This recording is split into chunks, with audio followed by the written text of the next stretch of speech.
நாக்குண்டாம் நல்ல மனமுண்டாம், மாமலரால் நோக்குண்டாம், மேனி நுடங்காது பூக்கொண்டு, துப்பாத்து திருமேனி தும்பிக்கையான் பாதம் தப்பாமல் சார்வார் தமக்கு. இந்த வீடியோவில் நம்ம பார்க்கக்கூடிய விஷயம் அப்படிங்கிறது மே மாதத்துக்கான பலன்கள். இந்த மே மாதம் அப்படிங்கிறது ஆங்கில மாதம். மே மாதம் அப்படிங்கிறது சித்திரையினுடைய 18ஆம் தேதியிலிருந்து ஜூலை மாதம் ஜூலை மாதம் தொடக்கம் வரைக்கும், அதாவது சித்திரை வைகாசி 17ஆம் தேதி வரைக்கும் இருக்குது. மொத்தம் 30 நாள் இருக்குது இந்த மே மாதம் அப்படிங்கிறது. இந்த 30 நாளுக்குமான பலன்கள் அப்படிங்கிறது என்ன, 12 ராசிக்கும் அப்படிங்கிறத நம்ம பார்க்குறோம். முதல்ல இந்த சித்திரையினுடைய விசேஷங்கள் என்ன அப்படிங்கிறத பார்ப்போம். சித்திரை மாதம் அப்படிங்கிறது சித்ரா பௌர்ணமி அப்படிங்கிறது ரொம்ப தவிர்க்க முடியாத ஒரு விஷயம். சித்ரா பௌர்ணமி அப்படிங்கிறது சித்திரை 17 அன்று வருது. சித்திரை 17 அப்படின்னு எடுத்துக்கிட்டிங்கன்னா சித்திரை 18 வரைக்குமே பௌர்ணமி இருக்கும்.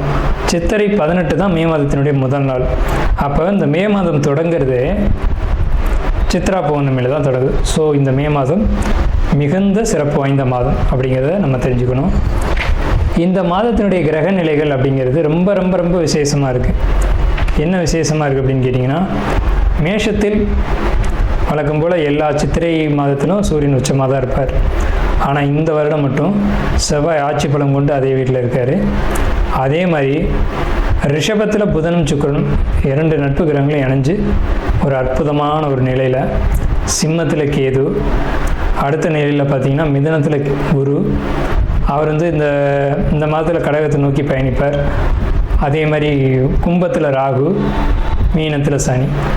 இந்த மாதிரியான விசேஷம் கொண்ட ஒரு கிரக அமைப்புகள் இந்த மே மாதத்தில் அமைஞ்சிருக்குது அப்படிங்கிறது 12 ராசிக்குமே ரொம்ப ரொம்ப ரொம்ப சிறப்பான பலன்களை கொடுக்க இருக்குது.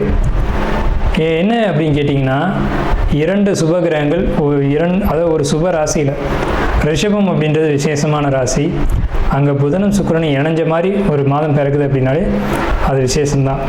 சரி, என்ன மாதிரியான நல்ல பலன்கள் நடக்கும் அப்படிங்கிறத நம்ம பார்ப்போம். இந்த சித்ரா பௌர்ணமியினுடைய விசேஷங்கள் என்ன அப்படின்னு பார்த்தீங்கன்னா, சித்ரா பௌர்ணமி அன்னைக்கு தான் சித்திரகுப்தனுடைய வழிபாடு நடக்கும். சித்திரகுப்தன் அப்படிங்கிறது யாருன்னு கேட்டிங்கன்னா, யமனுடைய பிஏ, அதாவது அசிஸ்டண்ட். இவர் தான் பாவ புண்ணிய கர்மா கணக்குகளை கையில் வச்சக்கூடியவர். ஸோ இவரை வழிபடக்கூடிய நாள் தான் சித்ரா பௌர்ணமி. அது மட்டும் இல்லாது ஒவ்வொரு குடும்பத்திலையும் அந்த குடும்பத்தினுடைய கன்னி தெய்வங்களை வழிபாடு பண்ணக்கூடிய மாதம்தான் சித்ரா பௌர்ணமி. சித்ரா பௌர்ணமி என்று விசேஷமாக அவங்கவுங்க குடும்பத்தில் கன்னி தெய்வங்களை எடுத்து வழிபாடு பண்ணுவாங்க. நம்ம வேணால் கன்னி தெய்வங்களுடைய வழிபாடு எப்படி அப்படிங்கிறத ஒரு தனி வீடியோவை கூட கொடுப்போம். ஸோ கன்னி தெய்வ வழிபாடு அப்படிங்கிறது ரொம்ப விசேஷமானதும் கூட, முக்கியத்துவம் வாய்ந்ததும் கூட. இதில் சித்திரகுப்தனுடைய வழிபாடு ரொம்ப ஒரு அவசியமான விஷயம். அதே மாதிரி திருவண்ணாமலை கிரிவலம், அவரவருடைய குலதெய்வ வழிபாடு. இதில் ரொம்ப குறிப்பிட்டு பேசணும் அப்படின்னா அன்னதானம் கொடுக்கறது. இந்த சித்திரை மாதத்தினுடைய ஒரு உக்கிரமான காலகட்டத்தில் அன்னதானம் கொடுக்கறத காட்டிலும் நீர்மோர் கொடுக்கறது, தாகத்துக்கு தண்ணீர் கொடுக்கறது, இதெல்லாம் ரொம்ப ரொம்ப விசேஷம்.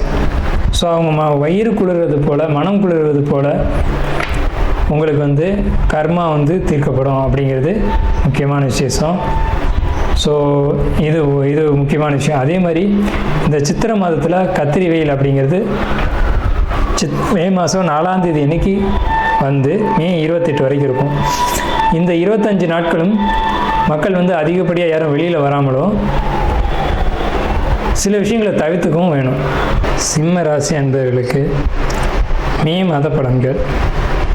இந்த மே மாதத்தில் சிம்ம ராசிக்காரங்களுக்கு ஒரு மந்தமான சூழ்நிலை காணப்படும். 2வது விஷயம் பார்த்திங்க அப்படின்னா, வாழ்க்கை துணை அப்படின்றதுனால சில கசப்பான சம்பவங்களை வாழ்க்கையில் சந்திக்க வேண்டிய நேரம் எது அப்படின்னு கேட்டிங்கன்னா இந்த மே மாதம் அப்படின்னு தான் சொல்லணும். என்ன விஷயம்னு கேட்டிங்கன்னா, அவங்க எடுக்கிற முடிவுகள் எல்லாமே ஒரு சுயநலத்தோடையும் பேராசையோடையும் அமைஞ்சு அதன் பின்விளைவுகள் உங்களை தாக்கும். அது எல்லாமே வாழ்க்கை துணை தான் நமக்கு ஒரு வழிகாட்டியாக நம்ம கூட வர்றாங்க. ஆனால் அவங்க சொல்லக்கூடிய விஷயங்கள் சரியா தவறா, அதன்படி நடக்கலாமா அப்படிங்கிறதெல்லாம் ஒரு முறைக்கு இருமுறை சிந்தித்து நம்ம செயல்படணும். வருமானம் பொருளாதாரம் பொறுத்த வரைக்கும் உங்களுக்கு சிறப்பு தான். அதில் எந்த ஒரு குறைபாடுகளும் வரவே வராது. வருமானம் பொருளாதாரம் நிறைவாக இருக்கும். சொல்லப்போனால் அதிகமான வருமானங்கள் பொருளாதாரங்கள் இருக்கும். முதலீடுகள் பொறுத்த வரைக்கும் வெற்றியை தான் கொடுக்கும். முதலீடுகளில் குறிப்பிட்டு சொல்லணும் அப்படின்னம்னா சிறிய வியாபாரம் பண்ணக்கூடியவங்க அல்லது தொழில் பண்ணக்கூடியவங்க, எந்த ஒரு தொழிலாக இருந்தாலும் தொழில் பண்ணக்கூடியவங்களை பொறுத்த வரைக்கும் தொழில்கள் அமோகமாக இருக்கும். தொழில் மூலமாக லாபங்கள் அதிகரிக்கும். லாபங்கள் அதிகரித்தது மூலமாக சேமிப்பு அதிகரிக்கும். ஆனால் வாழ்க்கை துணையினுடைய ஒரு கருத்து கோட்பாடு மட்டும் உங்களுக்கு தவறான வழிகாட்டுதல் அமையும். ஸோ இது ஒரு விஷயம். அதே மாதிரி தந்தை மகன் உறவு, இது கசப்புகளை அளவுக்கு அதிகமாக ஏற்படுத்தும். தந்தை உடனான உறவு மட்டும் இல்லாமல் வாக்குவாதங்கள், அதே மாதிரி சொத்து தகராறுகள், தந்தைக்கிட்டேருந்து வர வேண்டிய சொத்துக்கள் வராமல் போகிறது, அதில் ஏதேனும் வம்பு வழக்குகள் வர்றது, இந்த மாதிரியான சூழல்கள் உங்களுக்கு காணப்படும். அதே மாதிரி உங்களுடைய குழந்தைகள் வழியில் பார்க்கும்போது, குழந்தைகள் வழியிலையாக இருக்கட்டும் அல்லது உங்களுடைய படிப்புகளாக இருக்கட்டும் அல்லது உங்களுடைய குழந்தைகள் வெளியூர் வெளிநாடு அல்லது வெளி இடங்களில் போய் படிக்கக்கூடிய சூழ்நிலைகள், சமுதாயத்தில் உங்களுக்கான அந்தஸ்து மதிப்பு மரியாதை கூடக்கூடிய ஒரு அமைப்பு அப்படிங்கிறதுலாம் ரொம்ப சிறப்பாக இருக்கும். உங்களுக்கு பயணங்கள் நிச்சயமாக உண்டு. பயணங்கள் பொறுத்த வரைக்கும் என்ன பயணங்கள்னு கேட்டிங்கன்னா, வெளியூர் வெளிநாடு பயணங்கள், அதே மாதிரி கல்ஃப் கண்ட்ரி குறிப்பாக அந்த மாதிரி போகக்கூடிய அமைப்புகள் நிச்சயமாக இருக்குது. நீண்ட நாளாக முயற்சி பண்ணிகிட்ருக்கீங்க அப்படின்னா அந்த முயற்சி இப்போ சக்ஸஸ் ஆகும். அந்த முயற்சி எடுங்க, கண்டிப்பாக சக்ஸஸ் ஆகும். அதன் மூலம் வருமானம் பொருளாதாரம் இதெல்லாம் அளவுக்கு அதிகமாக உயரும்.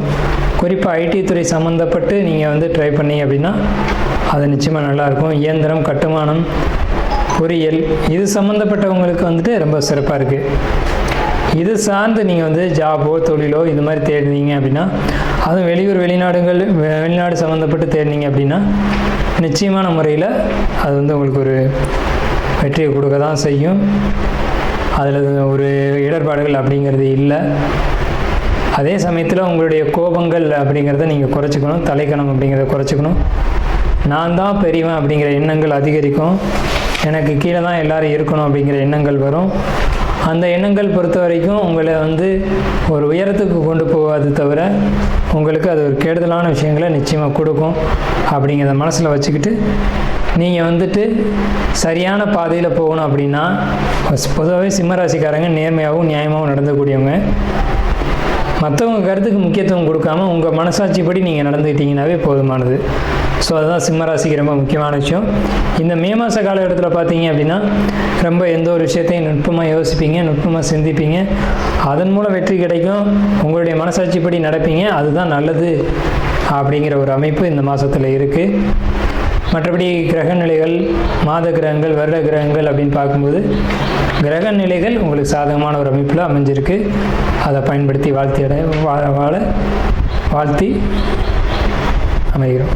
நாம் இதுவரைக்கும் பார்த்த ராசி பலன்கள் எல்லாமே பொதுவான ராசி பலன்கள் தான், 12 ராசிக்குமே. இப்போது உங்களுடைய தனிப்பட்ட பிறப்பு ஜாதகம் அப்படிங்கிறது உங்கள் ஜாதகத்தில் தனிப்பட்ட பலன்களை கையில் வச்சுருக்கோம். உங்களுக்கு ஜோதிடம் சம்பந்தமான சந்தேகங்கள் இருந்தாலும் சரி, அல்லது ஜோதிடம் பார்க்கணும் அப்படின்ற எண்ணங்கள் இருந்தாலும் சரி, இல்லை ஜோதிடத்தில் சந்தேகம் இருக்குன்னு நீங்கள் நினச்சாலும் சரி, நம்ம நம்பர் கீழே ஸ்க்ரீனில் தெரியுது. அந்த நம்பருக்கு கான்டாக்ட் பண்ணி நீங்கள் எந்த நேரத்தில் வேணாலும் நம்மக்கிட்ட பேசலாம். இல்லை ஜாதகம் பார்க்கணும் அப்படின்னாலும் நீங்கள் அப்பாயின்மெண்ட் வாங்கிட்டு எப்போ வேணாலும் நம்மளை கான்டாக்ட் பண்ணி ஜாதகம் பார்த்துக்கலாம். நன்றியும் வாழ்த்துக்களும். வாழ்க வளமுடன்.